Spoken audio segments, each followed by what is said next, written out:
भील प्रदेश सांस्कृतिक महासम्मेलन में आज हमारे पुरखों की शहीदी स्थल पर पधारे हुए आप तमाम गणवीरों को मेरा क्रांतिकारी जोहार। साथियों, जो लड़ाई हमारे पुरखों ने आज से लगभग 100 वर्ष पहले शुरू की थी, उसके घाव भले भर गए हो, लेकिन वो सपना आज भी हमारी आंखों में जिंदा है। और वो सपना था भीलिस्तान का, भील प्रदेश का, अपने राज का। और 100 साल पहले वो सपना हमारे पुरखों ने देखा था, और उसी सपने को पूरा करने के लिए आज आदिवासी परिवार आप सबके साथ मिलकर के आगे लड़ रहा है। और उसे यकीन है कि वो अपने पुरखों के सपने को पूरा करेगा।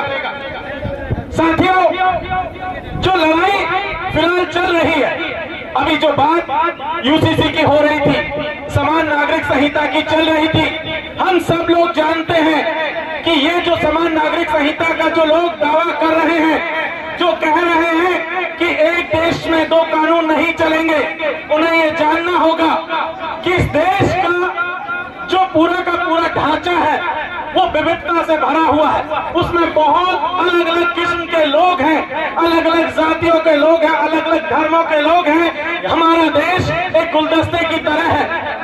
उसे ये लोग चाहते हैं कि सिर्फ उसे नारंगी कलर में बदल दिया जाए, आरएसएस की शक्ल में बदल दिया जाए, और ऐसा हम होने नहीं देंगे।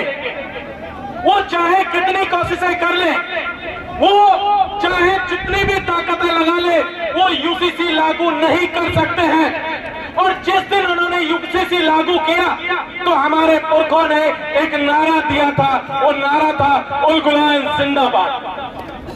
हमारी वो उल गुलान की जो लड़ाई है उस यूसीसी के खिलाफ भी जारी रहेगी। लेकिन साथियों, उस यूसीसी के साथ साथ कुछ और खतरे हैं जिसको भी जानना यहाँ पर बहुत जरूरी है।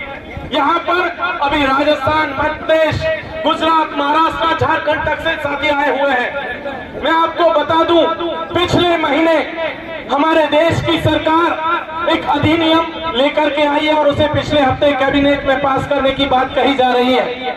वो कह रहे हैं कि आपका फॉरेस्ट कंजर्वेशन अमेंडमेंट बिल, मतलब वो आपका जो है जंगल का संरक्षण अधिनियम के नाम से एक बिल आ रहा है 2023 के नाम से।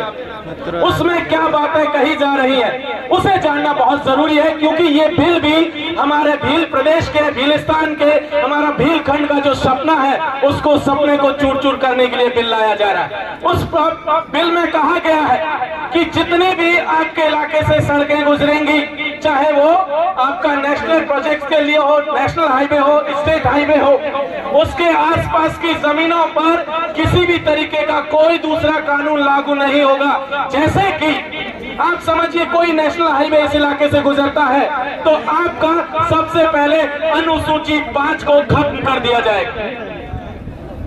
दूसरी बात, उन्होंने कहा कि जिन इलाकों में पर्यटन के लिए इलाके रिजर्व किए गए हैं, पर्यटन क्षेत्र विकसित किए जा रहे हैं, उन इलाकों में भी कोई दूसरा कानून लागू नहीं किया जाएगा।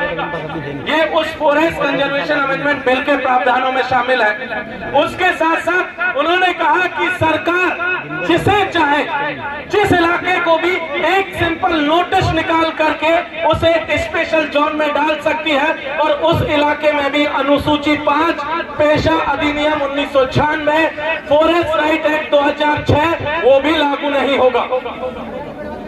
आप समझिए, ये जो खतरा हमारे ऊपर ये फॉरेस्ट कंजर्वेशन अमेंडमेंट बिल के नाम से आ रहा है, ये खतरा भी हमारे ऊपर बहुत बड़ा खतरा है। साथियों, आने वाले सत्र में, जुलाई में जब पार्लियामेंट का सत्र शुरू होगा, उसमें इस बिल को पास कराया जाएगा। हमें याद रखना है कि हम ऐसे किसी भी बिल को पास नहीं होने देंगे जो हमारे पुरखों को, हमारे पुरखों के सपने को चकनाचूर करे, हमारे अस्तित्व को खत्म करे, हमारे जल, जंगल और जमीन को छीनने की कोशिश करे। ये भी हमें यहाँ से समझना होगा। एक और चीज जिसको समझना जरूरी है, पिछले साल भी इसी तरीके का एक बिल पास किया गया, वन्य जीव संरक्षण अधिनियम। इस देश की सरकार ने पास किया, बहुत चुपके से उसको पास गया, उसमें भी क्या प्रावधान था?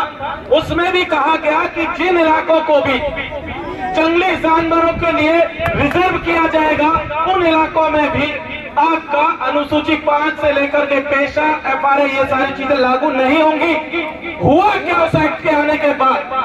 लगभग 18 जोन पूरे देश भर में रिजर्व आइडेंटिफाई किए गए, जिसमें एक एक जोन में हजारों एकड़ जमीन है।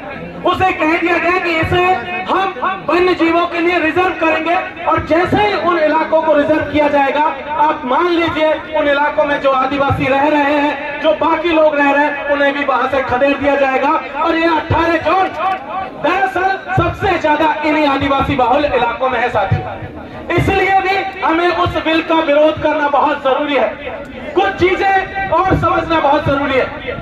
अभी हम लोग लगातार देख रहे हैं कि जिस तरीके से आदिवासियों के सम्मान के साथ खिलवाड़ किया जा रहा है। हमने देखा सीधी में क्या हुआ, एक आदिवासी व्यक्ति के ऊपर पेशाब किया गया RSS के लोगों के द्वारा, बीजेपी के नेताओं के द्वारा, और उसको मैनेज करने के लिए एक दूसरे व्यक्ति को ले जाकर के मुख्यमंत्री भवन में उसके पैर धोए गए।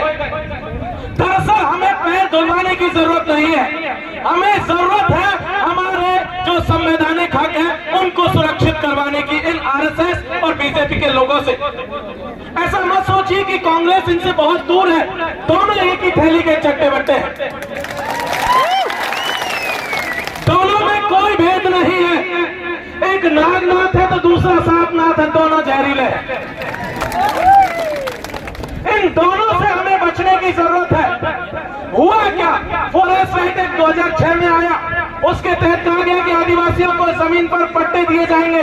पिछले साल दिसंबर का जो सेशन हुआ था पार्लियामेंट का, उसमें कहा गया था कि पूरे देश में से मात्र 19 लाख आदिवासियों के जो एप्लीकेशन आए थे, जो दावे किए गए थे, उन्हीं को पट्टे जारी किए गए। इस देश में आज की तारीख में लगभग 12 करोड़ से ज्यादा आदिवासी, उसमें से 19 लाख को उन्होंने पट्टे दिए हैं। हम जानते हैं कि जिन लोगों के पास पट्टे नहीं है, उनके साथ वन विभाग किस तरीके का बिहेव करता है, सलूक करता है। जिस दिन चाहता डंडा लेकर के खदेड़ने निकल पड़ता है। सुप्रीम कोर्ट का भी 2019 में वर्डिक्ट आया हुआ है इस मामले में। उन्होंने कहा है कि जिनके पास भी पट्टा नहीं है, उन्हें अपनी जमीनें खाली करनी होंगी।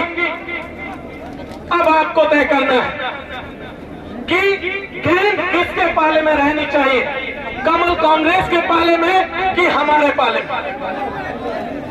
अगर गेंद हमारे पाले में रहेगी तो यहां से एक वादा करके जाइए कि राजस्थान के भीतर, मध्य प्रदेश के भीतर और आगामी सालों में जब गुजरात में चुनाव होंगे, तब इस राज्य का, मध्य प्रदेश का, गुजरात का मुख्यमंत्री आदिवासी होना चाहिए। हमारी सिर्फ एक ही मांग है कि अगर आदिवासी मुख्यमंत्री नहीं बना तो हम इन दोनों को जड़ से उखाड़ देंगे।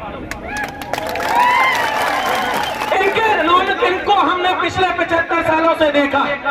75 साल किसी के लिए भी बहुत ज्यादा होते हैं, किसी देश के लिए भी बहुत ज्यादा होते हैं, और 75 साल बाद भी आज हम मानगढ़ में बैठ करके अपने पुरखों के सपने को पूरा करने की लड़ाई लड़ रहे हैं। इसका मतलब यह है कि इन्होंने हमारे साथ धोखा दिया। जो लोग हमारे में उठ करके उस तरफ चले गए, उन्होंने भी यही